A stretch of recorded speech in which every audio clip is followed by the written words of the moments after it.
Bien, queridas, querido, les doy la bienvenida a una nueva reunión de estudio bíblico, específicamente de nuestro bello y profundo Evangelio de Juan. De ahí que las invito a tener un momento de oración. Oremos. Amado Dios, te damos gracias porque tu palabra está frente a nuestros ojos y penetra nuestros corazones y mentes para promovernos hacia una nueva forma de vida, hacia una nueva vida en el espíritu, hacia una renovada vida en comunidad. Bendice tú nuestro hablar y nuestro escuchar con la fuerza poderosa de tu Espíritu Santo, y que sea Cristo vivo quien nos hable a través de cada palabra de las Sagradas Escrituras. Te lo pedimos y agradecemos en nombre del mismo Jesús, nuestro Salvador. Amén.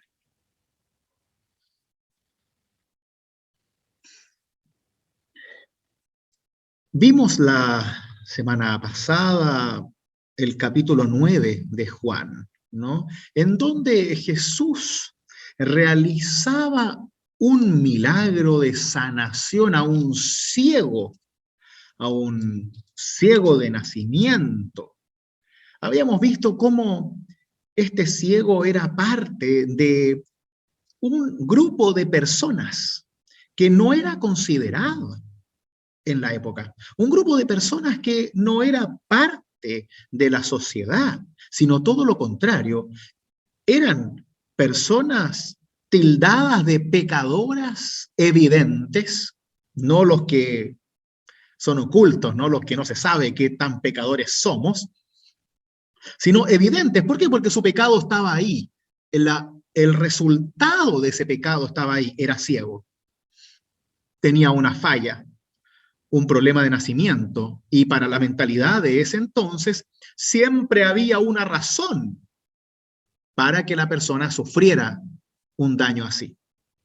De alguna manera u otra tenía que ser un castigo de Dios. Si no era por un error de la persona, tenía que ser por un error o pecado de sus padres, abuelos, bisabuelos, y así hasta que encontrémosle la vuelta, ¿no es cierto?, de que la persona merecía, de alguna manera u otra, ese castigo. Y por ende las personas los dejaban aparte. Tenían la obligación de mendigar para poder comer. El que se juntaba con ellos quedaba tildado como pecador también. Entonces, todo un tema de segregación, de culpa, de castigo desde la experiencia religiosa, especialmente desde las cúpulas de la autoridad religiosa de aquel entonces. Mientras más sufrían, entonces, más lejos de Dios y de las personas estaban. Precisamente lo contrario a cómo vemos nosotros hoy la verdadera fe en Dios. Es por eso que Jesús se involucra para transformar la realidad de este ciego y también la de su familia. Y eso produce automáticamente el rechazo de las autoridades religiosas, en este caso de los fariseos. Jesús está luchando y peleando con este grupo de fariseos que no confían en lo que él predica, que lo acusan con los sacerdotes para que ahí juntos empiecen a maquinar cómo poder deshacerse de él. No creen en las obras, no creen en las palabras, solo creen en su propia ley, en su propia tradición. Vamos a ver ahora cómo prosigue esta discusión, este diálogo de Jesús con estos fariseos, con sus discípulos ahí también escuchando, y ver qué nos ofrece ahora como respuesta, como camino para nuestra vida como creyentes. Vamos a ir al Evangelio de Juan, en el capítulo 10. Y vamos a leer desde el capítulo 10, versículo 1 al 21. Juan 10.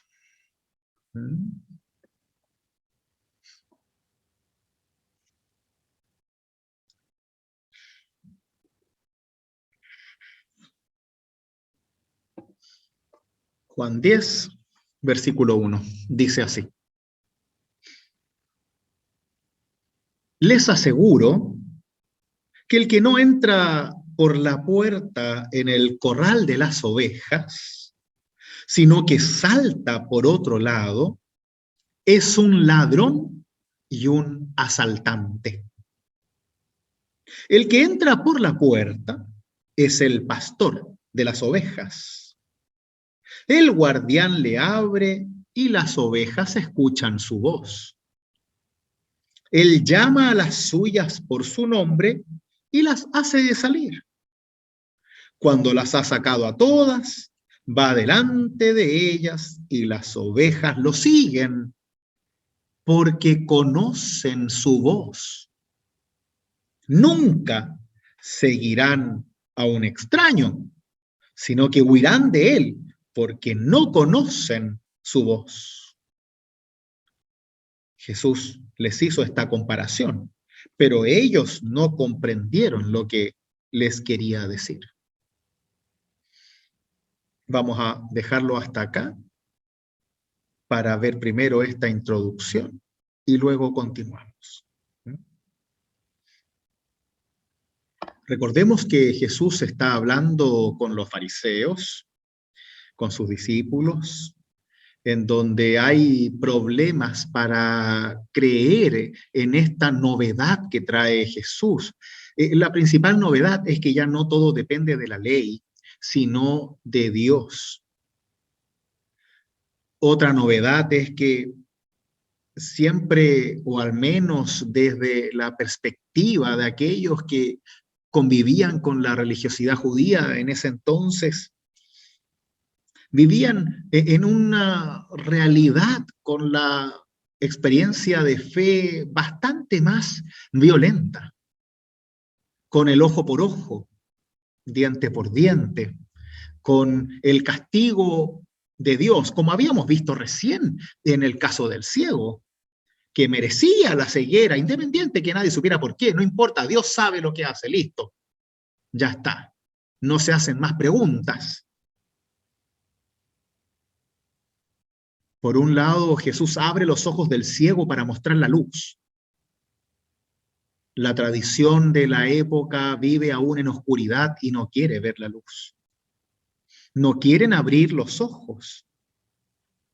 De hecho, el mismo Jesús antes del texto les dice, si ustedes fueran ciegos no tendrían pecado, pero como dicen, vemos, su pecado permanece. Como ustedes dicen que ustedes saben, que ustedes ven, entonces sí son pecadores porque no van más allá en la comprensión de su propia fe y están seguros con su cuadrado perfecto en donde ustedes son los enviados de Dios, en donde ustedes son los buenos, en donde todo se hace desde la perspectiva de ustedes y no del pobre, del que sufre, del que está solo, del enfermo. Claro, así es fácil. Los privilegiados siempre tienen la razón. La historia la cuentan los que ganan, ¿no? Y los que pierden, los que no tienen la misma bendición, entonces simplemente quedan abandonados a su suerte. Desde ahí es que Jesús empieza con esta alegoría del corral de las ovejas y de lo que será el buen pastor, el verdadero pastor, el modelo de pastor. Saquémonos acá la idea del pastor de iglesia, ¿ya? Porque el pastor de iglesia, como uno, ¿no? Es simplemente un sacerdote, ¿no? Se llama pastor porque se cambió el nombre para no parecerse a los católicos en la época de la Reforma, pero en realidad no tiene nada que ver con el sacerdocio, en este caso, con el pastorado, ¿ya? sino con el hecho de que Jesús es el pastor de las ovejas y las ovejas son los fieles. ¿Mm? Pero veamos qué imágenes nos presenta Jesús. Dice, les aseguro que el que no entra por la puerta en el corral de las ovejas, sino que salta por otro lado, es un ladrón y un asaltante. O sea, primero una cuestión de orden. Aquí nosotros, los que creemos en Dios, seguimos el camino adecuado y entramos como corresponde por la puerta al corral. No buscamos atajos, no saltamos la reja, ¿no es cierto? Lo hacemos correctamente, no nos saltamos los pasos. Leemos el texto bíblico y no leemos otra cosa. Vemos nuestra fe en Dios desde la revelación de Dios y no desde la revelación de otras religiones. Seguimos un camino, seguimos un orden, porque reconocemos que como ovejas tenemos un solo pastor, que es Cristo Jesús. Mientras que los que no siguen eso, Jesús los toma, especialmente desde la realidad de su época, como ladrones y asaltantes. Y es bien interesante esta dualidad que hace Jesús, porque por un lado el ladrón le quita algo que al otro le pertenece, se lo roba, como la libertad, como la visión y experiencia de Dios. Y por otro lado, el asaltante utiliza la violencia para quitarle al otro lo que le pertenece. En ambos casos, se le está privando al fiel, a la oveja, de algo que le pertenece. ¿Qué se les viene a la mente desde la cultura de la época de Jesús, desde ese contexto? ¿Qué cosa le pertenece a los fieles que alguien está actuando como asaltante, como ladrón, para quitárselas? ¿Qué creen ustedes? La fe que tienen en Dios y la palabra que recibieron de Dios o de Jesús. De Jesús más bien. Claro, la fe. En primer lugar, la fe es algo que es de Dios, pero que te pertenece porque está dentro tuyo. Marina. Yo creo que cuando en esa época de la ignorancia, cuando le hacían pagar los, ¿cómo se llama? Que tenían que ir a pagar. Los sacrificios. Claro, todos esos sacrificios, eso en el fondo, para mí están asaltando al ignorante, al fiel, que cree en un ser superior, que cree, pero no pueden creer de la manera como ellos quieren creer, sino que los están asaltando para mí. No es libertad religiosa esa, no. Eso es como es control, eso ya no es entregarles la fe de Dios, no están haciendo eso en esa época, para mí. O sea que no se refiere tanto a la fe, como dices tú, sino que más a obras, a sacrificios, ¿no? Claro, tenía que hacer sacrificios que no corresponden con la fe de Dios, nada que ver, entonces no. Menos obligados. Claro, que no sé si es un robo, un asalto, pero no, algo que no corresponde. Entonces, yo creo que no creo que haya sido inconsciente, yo creo que conscientemente controlaban al pueblo en el fondo. O sea, para mí, yo siento que había cierta maldad de parte de estas personas que controlaban al pueblo, digamos. En vez de preocuparse del pueblo, de las necesidades del pueblo, era todo al revés, era el control y el sacarles plata, lo poco que tenían, y como eso, y como enseñar a los demás, el que era enfermo, el que era ciego, todo eso, todas esas cosas, que todo eso era malo, entonces la gente los alejaba. Entonces para mí era una maldad tremenda, pero no sé cómo decirlo, si es. Está más claro echarle agua. Era como quitarle su dignidad, de que claro, ellos eran iguales todos y que le estaban quitando su derecho a la igualdad. O sea, y especialmente a la igualdad también, a los ojos de Dios. ¿Sí? Belén. Sí, y también quizá agregar a eso, que es lo que también nos puede pasar a uno cuando te ves afectado por un ladrón, te genera un sentimiento de vulnerabilidad, de inseguridad, de que se han metido en algo que es tuyo y es propio y te deja en un estado como de sentirte vulnerable. O sea, y si lo vemos con la parábola, el que nombres como a un ladrón es aquel que se ha inmiscuido en algo personal tuyo, en una relación, en lo que tú tienes, en lo que tú crees, y te deja en un estado de inseguridad, de miedo, y de ser una persona más vulnerable, que no tiene la certeza que es lo que estaba entregando Cristo, que es la certeza en que estamos con Dios. Y esa certeza no te la da un ladrón, genera todo lo contrario, te vuelve una persona más insegura y más vulnerable. Así es, exactamente. Y imagínense esa misma relación desde la diferencia entre el influyente y poderoso sacerdote o fariseo al pobre, al que tiene la verdad y al que no tiene nada, al que tiene la tradición y al que solo puede creer, al que decide y al que solo puede hacer caso, porque si no siente culpa y segregación. ¿Mm? Excelente. Así vemos a lo que se quiere referir Jesús, ¿no? Con esto de ladrones y asaltantes. Le están quitando la libertad de creer sin vulnerabilidad. Como nos decía Belén, y con dignidad, como decía Karen. Creer en igualdad de condiciones y creer que de verdad Dios te ama por lo que eres y porque eres su hijo, su hija, y no solo porque haces un sacrificio más caro que el de al lado. Y que bendice tu vida porque te ama y no porque lo compras. No porque tu apellido es más famoso o no porque te sabes la escritura de memoria. Jesús les está pegando por abajo, ¿no? A los fariseos y sacerdotes, como aquellos que, como decía Marina, ¿no? Controlan la fe de las personas. Y nosotros no podemos controlar la fe de las personas. Claro que podemos orientar esa fe. Y especialmente si pertenecemos a una iglesia, bueno, ponemos límites, ¿no? Nosotros creemos en esto, podemos diferenciarnos en tales cosas, pero hay un límite.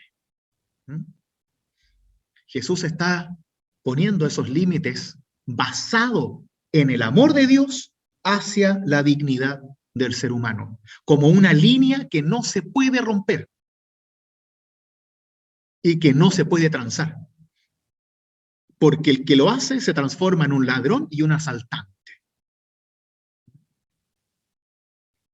Así, luego dice que el que entra por la puerta es el pastor de las ovejas, ¿no? El que entra por la puerta. Es interesante que Jesús está en el sector del templo diciendo esto, ¿no? Antes estaba ahí en el templo, en las puertas mismas.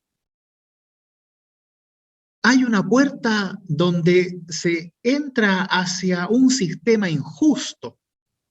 Y Jesús está promoviendo el entrar a un sistema de Dios, en donde las ovejas son amadas por Dios, en donde no hay ovejas blancas y negras, en donde las ovejas son multicolor. No importa su color. Y el pastor es el que entra sin miedo por esa puerta, porque el pastor las ama, las cuida, y no es un asaltante. El guardián le abre y las ovejas escuchan su voz. Él llama a las suyas por su nombre y las hace salir. El verdadero pastor conoce a sus ovejas y las llama por su nombre.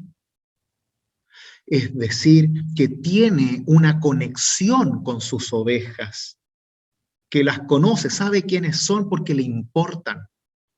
Y una de las grandes características de un sistema autoritario, ya sea religioso o no, es que las personas se transforman en números. no tienen nombre. En destacamentos, en misiones, pierden su identidad. Son uno más para el objetivo del líder. Para Dios no somos uno más, para Dios tenemos nombre. De ahí que en la antigüedad del cristianismo, cuando el bautismo empezó a hacerse una realidad vital dentro de la vida y experiencia religiosa de los primeros cristianos, muchos empezaron a esperar, a ponerle el nombre a la guagua, al bebé, después del bautismo, para que ese nombre tuviese una relación con Dios y que el nombre del bebé lo adquiera en el bautismo, en donde realmente empieza su vida, desde el abrazo y la conexión espiritual con Dios a través del sacramento bautismal. Porque el nombre significa que tú tienes identidad, que eres alguien y además que importas. Y a Dios le importas. Dios te habla con tu nombre, como dice el mismo Salmo. Y nosotros que vamos reconociendo a Dios en nuestra vida, vamos escuchando su voz y reconocemos con la experiencia lo que es voz de Dios y lo que es voz de los hombres. Y eso es lo importante de tener estos espacios, en donde podemos discutir abiertamente sobre lo que creemos de Dios y lo que cree cada uno que puede estar bien o mal. Y nos ponemos de acuerdo como creyentes, como comunidad de fe, de lo que consideramos voz de Dios y lo que no lo es. Y este pastor hace salir a las ovejas, no las deja encerradas en su corral, sino que les da libertad. No están presas, sino que son libres. Y confía en ellas. Y si se pierden, como veremos después en la parábola del buen pastor, las va a buscar. No simplemente dice, bueno, si se perdió no es culpa mía, yo les dije que no se perdieran. No, porque Dios nos ama reconociendo que también somos pecadores y que más de alguno se puede perder y seguramente se va a perder. Y Dios nos va a estar constantemente buscando y hablando con su voz hasta que volvamos al redil. Y cuando las ha sacado a todas, va delante de ellas y las ovejas lo siguen porque conocen su voz, siguen al verdadero pastor, que repito, no es el pastor de la iglesia, es Cristo Jesús.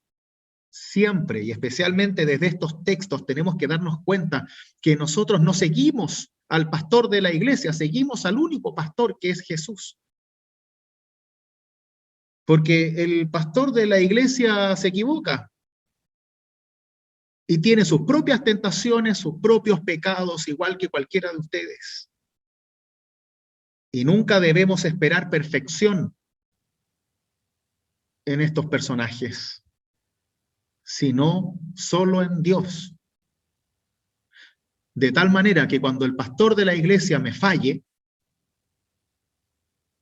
o su pecado sea evidente, mi fe en Dios no se vea malograda. ¿Qué es lo que pasa hoy en día mucho en la iglesia católica? Hablas con un montón de personas y miles de personas que se alejaron de la iglesia porque hay sacerdotes pedófilos. Y yo me pregunto, ¿esa es la razón por la cual te alejaste de la iglesia, de verdad? Entonces eso habla mal de ti. Yo creo que esas personas ya estaban alejadas también de la iglesia antes del sacerdote pedófilo y simplemente le echamos la culpa al sacerdote de nuestra mala relación con la iglesia. Porque no está bien el hecho de culpar a otro por tu fe. Si sabemos que los sacerdotes y los pastores somos seres humanos Y claro, no es para permitirnos ese tipo de pecados tan graves, pero debemos como cristianos aprender a separar las cosas. Y aunque la Iglesia Católica ha cometido muchas veces el error de hacer creer a los fieles que los sacerdotes tienen un nivel de santidad superior, hoy en día, en el siglo XXI, ya sabemos que no es así. Entonces, debemos exigirnos más como creyentes. Y si bien somos influyentes los que estamos en la labor del pastorado, los cristianos, los fieles, las ovejas, deben tener siempre claro que siguen a Cristo y no al pastorcito que les tocó. ¿Mm? Y eso deben tenerlo siempre en cuenta. Y también con ese ejemplo, Rudy, también el recalcar y destacar a aquellos que han sufrido a causa de la Iglesia, de sus errores, y no solamente la Iglesia Católica, pero a pesar de eso, continúan trabajando por la Iglesia y por arreglar los problemas de la Iglesia. Eso también es la misión. O sea, y eso hay que celebrarlo, porque es una muestra de que su fe va más allá de la institución, como institución humana. Y son ellos gente muy valorable para enseñar lo que realmente significa tener una fe firme, que va más allá de lo que han sufrido, sino que trabajan a pesar de ese sufrimiento para que otros no lo pasen, para limpiar esos errores, para decir, pasó esto, no lo vamos a negar, no hay que ocultarlo, sino que tenemos que arreglarlo. Así es. Claro, Bonhoeffer, el teólogo pastor, decía que el verdadero cristiano es el que se queda a solucionar las oscuridades de la iglesia, y no que se va con esa oscuridad, que no se aprovecha de la oscuridad para irse con ella hacia una verdad propia, sino que es el que lucha para que la iglesia sea verdaderamente un redil para los cristianos y cristianas, que es un lugar de pecadores, por supuesto. Si siempre lo más fácil es irse, lo más fácil es culpar a otro. Los verdaderos cristianos, decía Bonhoeffer, son los que luchan hasta el final y los que se quedan hasta el final. ¿Mm? Así, por eso mismo Jesús dice después en el versículo 5, nunca seguirán a un extraño, sino que huirán de él, porque no conocen su voz, ¿no? Y ahí está la gran diferencia. No conocen, no se identifican con la voz del extraño, el que predica otra cosa, porque conocen la voz de Dios. Y por eso es tan importante estudiar la palabra, porque así nosotros estamos claros con el hecho de que sabemos, por ejemplo, que Dios nos ama a todos por igual y que no hay una lista, por ejemplo, de pecados en el cielo en donde Dios está haciendo un checklist y quién se va para un lado y quién se va para el otro, quién es más pecador, quién es menos pecador, etc. Entonces, si alguien me empieza a predicar eso, si alguien me empieza a predicar que somos diferentes y que en realidad tenemos dignidades diferentes y que Dios los ama a unos más que a otros, entonces automáticamente mis oídos no pueden escuchar eso, no pueden atenderlo. ¿Por qué? Porque no es la voz de Dios. Ahí es el ser humano el que está hablando, con su propia dignidad, con su propio autoritarismo, con su propio egoísmo. Huimos de aquellos que nos hablan mal de Dios. Y así es como vamos también cuidando el redil. Esto no significa no estar de acuerdo en algo, por supuesto que podemos estar en desacuerdo en más de alguna cosa. Pero hay cosas que no son cuestionables. Y una de ellas desde la fe es precisamente la dignidad humana. Porque Dios nos ha creado para tener esa dignidad y esa igualdad, todos por igual. Desde ahí es que leemos el Evangelio. Desde ahí leemos tanto el Nuevo como el Antiguo Testamento.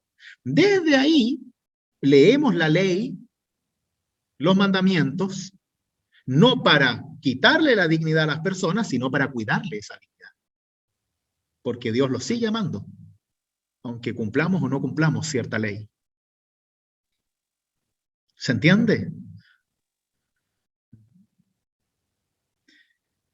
Bien, sigamos leyendo entonces desde el versículo 7, en donde ya Jesús establece una especie de sermón al respecto de este pastor de las ovejas, el verdadero pastor.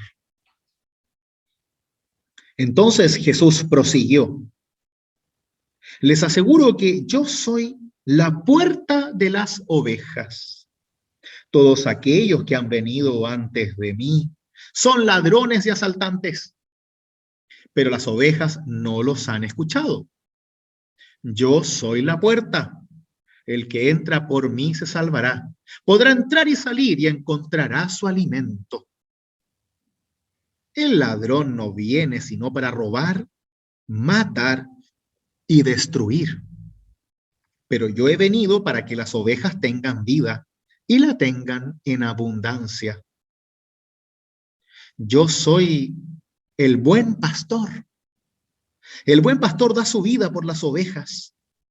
El asalariado, en cambio, que no es el pastor y al que no pertenecen las ovejas, cuando ve venir al lobo las abandona y huye, y el lobo las arrebata y las dispersa. Como es asalariado, no se preocupa por las ovejas. Yo soy el buen pastor. Conozco a mis ovejas y mis ovejas me conocen a mí. Como el Padre me conoce a mí y yo conozco al Padre. Y doy mi vida por las ovejas. Tengo además otras ovejas que no son de este corral y a las que debo también conducir. Ellas oirán mi voz y así habrá un solo rebaño y un solo pastor. El Padre me ama porque yo doy mi vida para recobrarla. Nadie me la quita, sino que la doy por mí mismo. Tengo el poder de darla y de recobrarla. Este es el mandato que recibí de mi Padre. Hasta aquí la lectura, esta es palabra de Dios. Amén.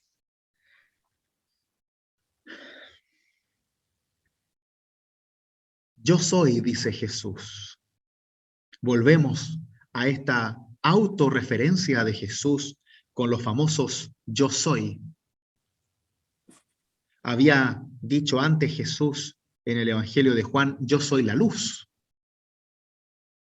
Ahora nos dice, yo soy la puerta de las ovejas.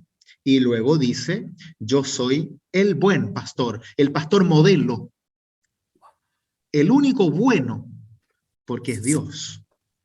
Los demás no somos buenos, somos pecadores.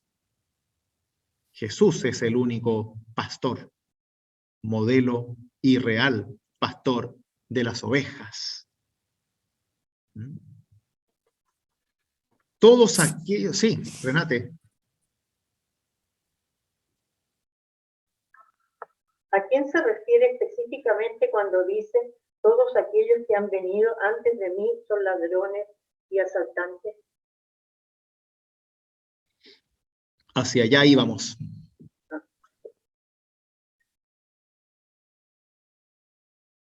Como dice, todos aquellos que han venido antes de mí son ladrones y asaltantes. Imaginémonos un juicio bastante duro de Jesús. Veámoslo desde el punto de vista contextual. Imagínense que mañana llega un pastor nuevo a la iglesia y dice, todos los pastores anteriores eran asaltantes y ladrones. Yo soy el único bueno aquí. Y ciertamente causaría rechazo automático, ¿no?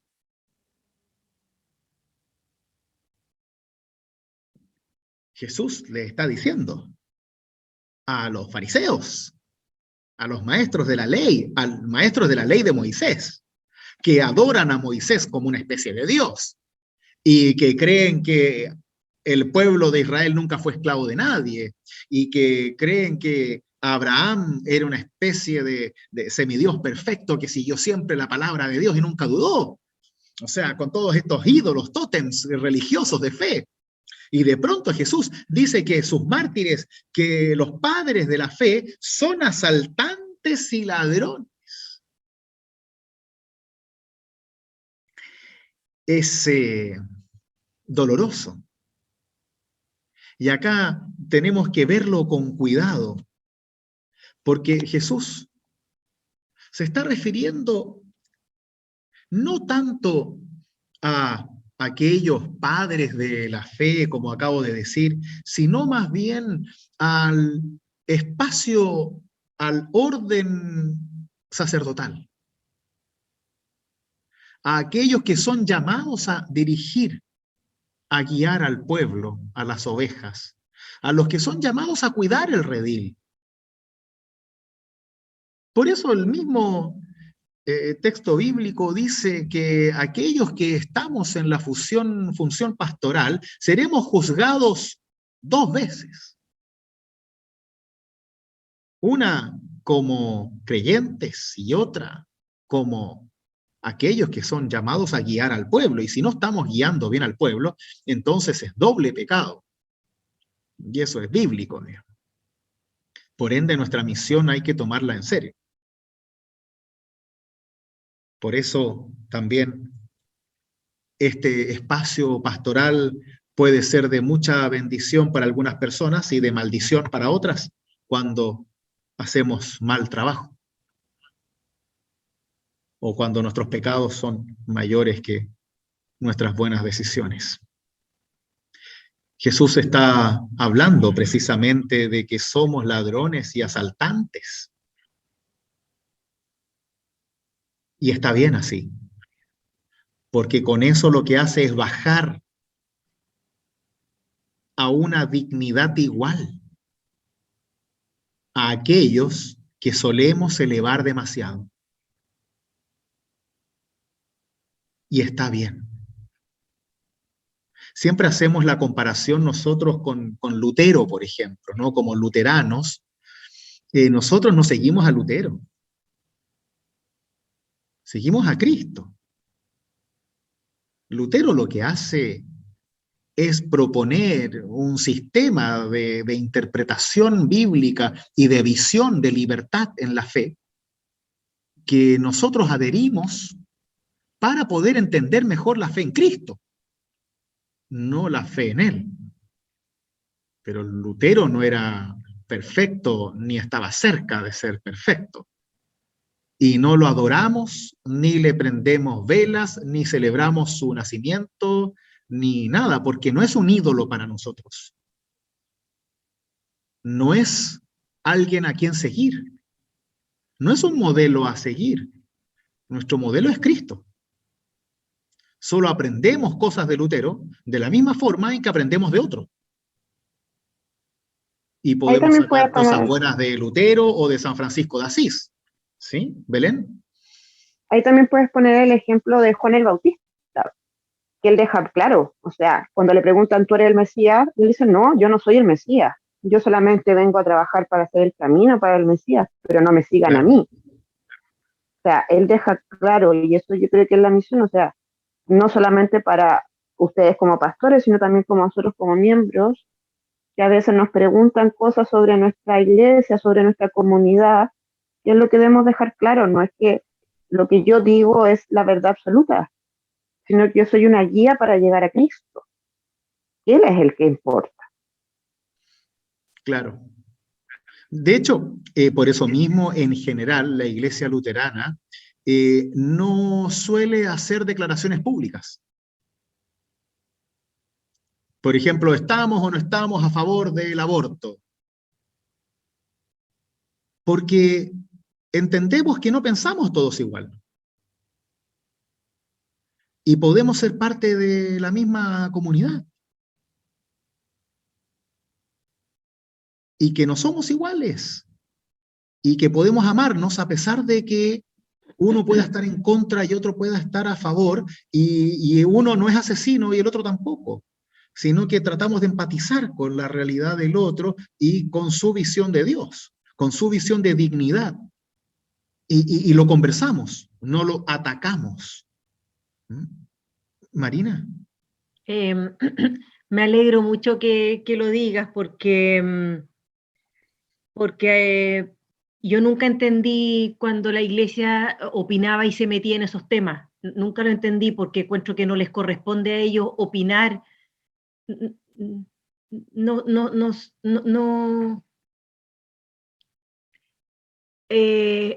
No sé, creo que la Iglesia Católica siempre opinaba sobre cosas que no les compete, que no les correspondía. Entonces, yo siento que como que tienen que sobresalir y ser como importantes y opinan, pero me alegro mucho que tú digas eso porque considero que realmente es algo muy personal y no que la Iglesia tenga que opinar sobre un tema así que te agradezco mucho que, que tú digas eso. Lo encuentro. No me malinterpretes.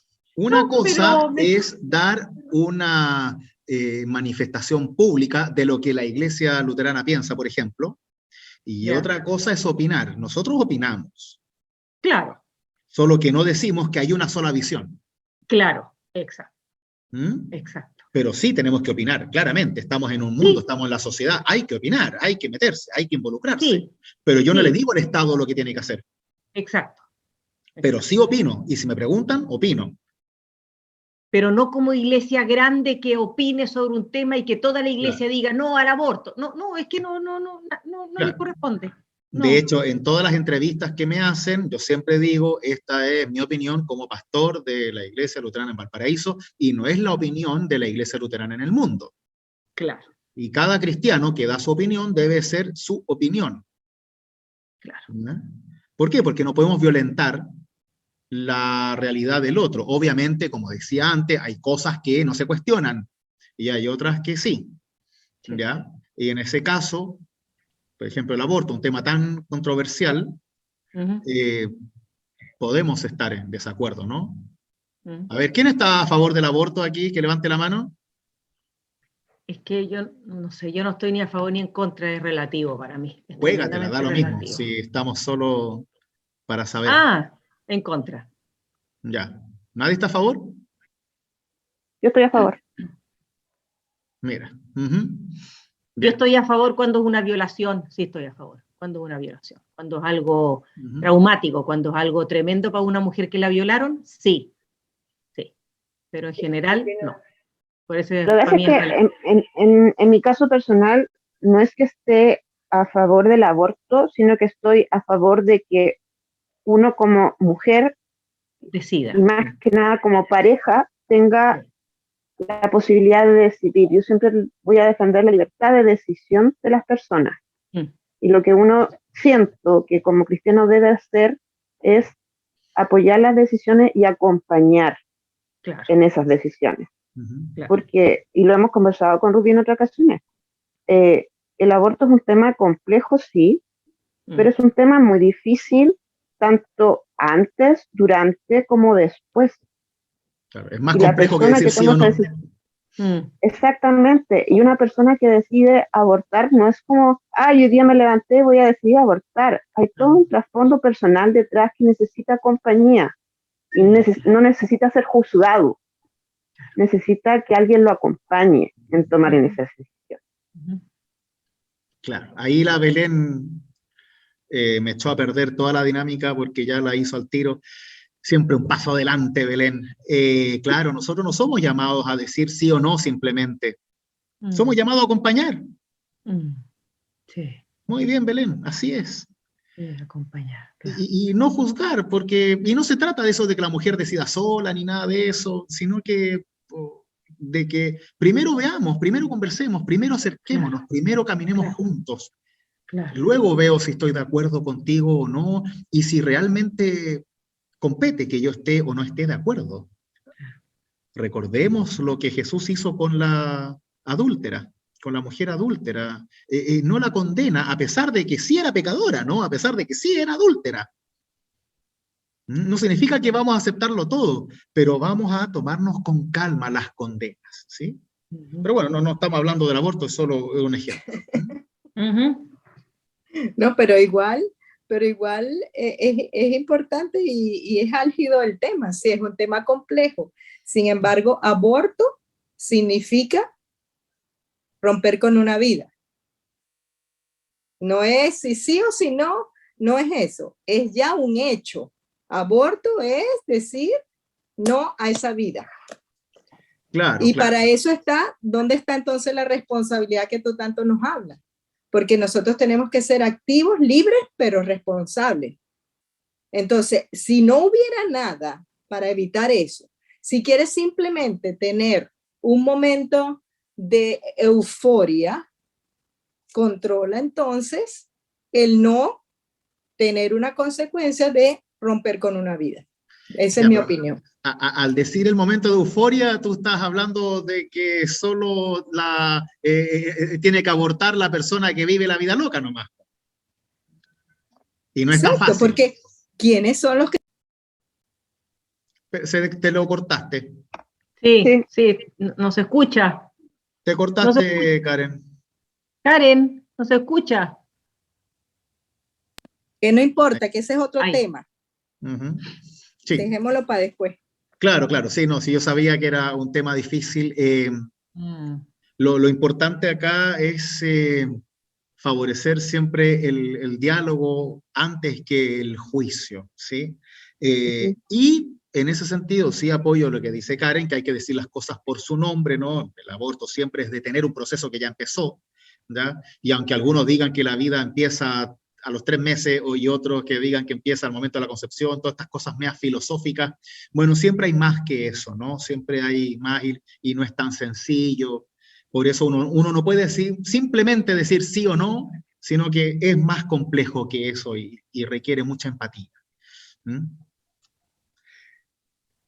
Así, con esa empatía, Jesús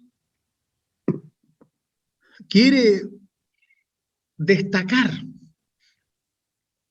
que Él es el único, aquel que realmente no tiene egoísmo ni gana nada con cuidar a sus ovejas.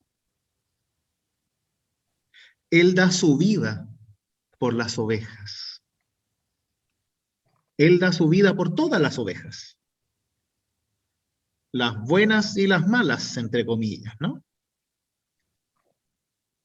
Las pecadoras. Oye, y las que se creen que no son pecadoras. Oye, y ahí hay una parte del texto que a veces uno no lo toma mucho en cuenta, que dice, yo tengo mis ovejas y tengo que cuidar a otras ovejas. Una parte del texto lo dice, y si lo vemos históricamente, es, yo tengo que cuidarlo a ustedes, mis ovejas judías, pero también hay otras ovejas que no son judías y también reciben la gracia de Dios. Porque históricamente en la época que estamos hablando, lo vemos como en el caso del buen samaritano o con otros personajes en donde estaban separados culturalmente y estaban judíos y no judíos. Acá él dice, no, están ustedes que son mis ovejas directas, pero también hay otras ovejas que reciben la gracia de Dios. Esto no es exclusivo para ustedes. Claro, de hecho es uno de los fundamentos de lo que va a hacer después la iglesia cristiana, en donde los mismos apóstoles le predican a los gentiles, como se les dice, ¿no? A los paganos, y para que se conviertan, en donde es todo un desafío para ellos salirse de esta cajita cerrada que era el judaísmo, y pretender predicarle el evangelio a aquellos que no lo eran. Era una locura, porque el judaísmo se traspasaba de padres a hijos, no por misión. ¿Se entiende? No era por misión, era de padres a hijos. Entonces, yo si soy judío, automáticamente hago que mis hijos sean judíos y así la generación en generación. Pero no era por misión, No era como, oye, trae a tu amigo para que se haga judío. No, no, no, yo no quiero que tu amigo se haga judío. ¿Por qué? Porque no es un hijo de judío. Y eso no es chiste, ¿ah? Hoy en día, el judaísmo a veces permite que alguna pareja o alguien se haga judío, pero no es nada de fácil, ¿eh? ¿Ya? ¿Por qué? Porque hay que crecer dentro del judaísmo para estar. Y bueno, y por eso son la religión más antigua que está viva, ¿ya? Porque han sabido cuidar ese nido, medio cerrado, pero lo han cuidado. ¿Mm? Ah, bueno, se nos acabó el tiempo, chicas, chicos. No alcanzamos a verlo todo, pero vamos a terminar la próxima semana, ¿ya? Dejemos sí abierto este tema de la vida, de que por un lado Jesús da la vida por sus ovejas y el asalariado sale corriendo cuando ve peligro o cuando ve que no es para él. Hay otra traducción bien interesante que en vez de asalariado dice mercenario, al que le pagan por hacer cosas, mandados. ¿Mm? Interesante. Y por eso tenemos que tener siempre en cuenta, ¿no? Que ¿quién es el que nos da vida? ¿Quién es el que nos cuida?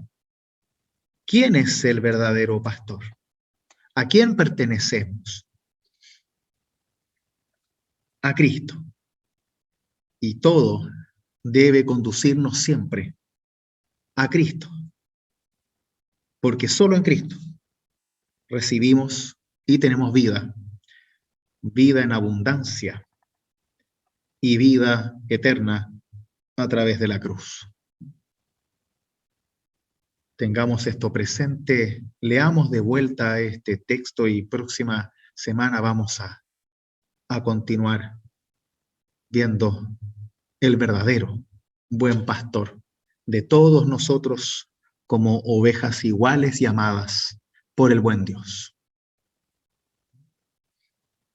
Que así sea. Amén.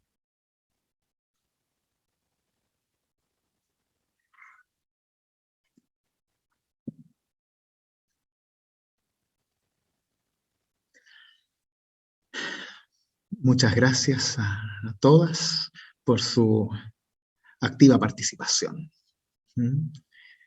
Gracias a ti. A ustedes, a ustedes. Y acuérdense siempre, siempre, que hay un solo pastor y es Cristo.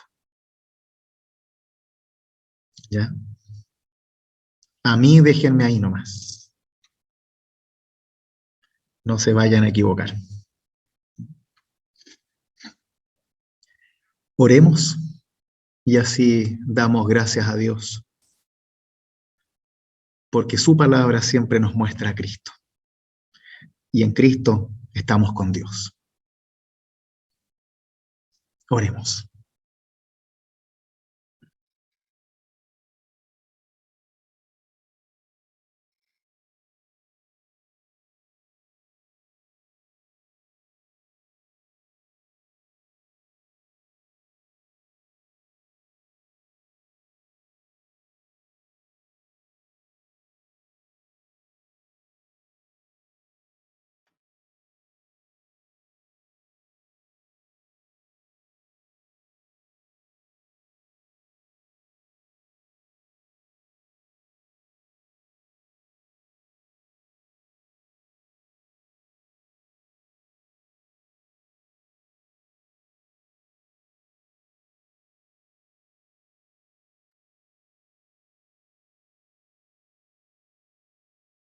Amado Dios, gracias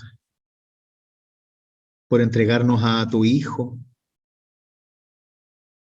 por haberlo hecho caminar entre nosotros y mostrarnos tu verdadero amor y dignidad, por recordarnos a través de tu palabra que tú nos amas y que solo Cristo es el pastor de las ovejas, que Él es la puerta y que Él es el pastor. y que solo Él nos da vida y salvación, y que solo por Él podemos conocerte, recibirte y abrazarte. Danos de esa vida que Jesús nos promete, para que cada uno y cada una pueda sentirse tan lleno de vida que no haya ningún dolor ni pérdida de este mundo que nos quite la maravilla de vivir seguros y confiados en ti. Bendícenos a cada uno y cada una de nosotros. Llena nuestras vidas con tu amor. Da tranquilidad a nuestros corazones y paz a nuestras vidas. Todo esto te lo pedimos, confiando en tu amor por nosotros, en nombre de tu Hijo Jesús, con la oración que Él nos enseñó. Padre nuestro que estás en los cielos, santificado sea tu nombre. Venga a nosotros tu reino, hágase tu voluntad, en la tierra como en el cielo. El pan nuestro de cada día, dánoslo hoy, y perdona nuestras deudas, así como nosotros perdonamos a nuestros deudores. Y no nos dejes caer en la tentación, mas líbranos del mal, porque tuyo es el reino, el poder y la gloria, por los siglos de los siglos. Amén. Que el buen Dios, que es Padre, Hijo y Espíritu Santo, las bendiga y las conserve en la fe, ahora y siempre. Amén. Amén. Muchas gracias.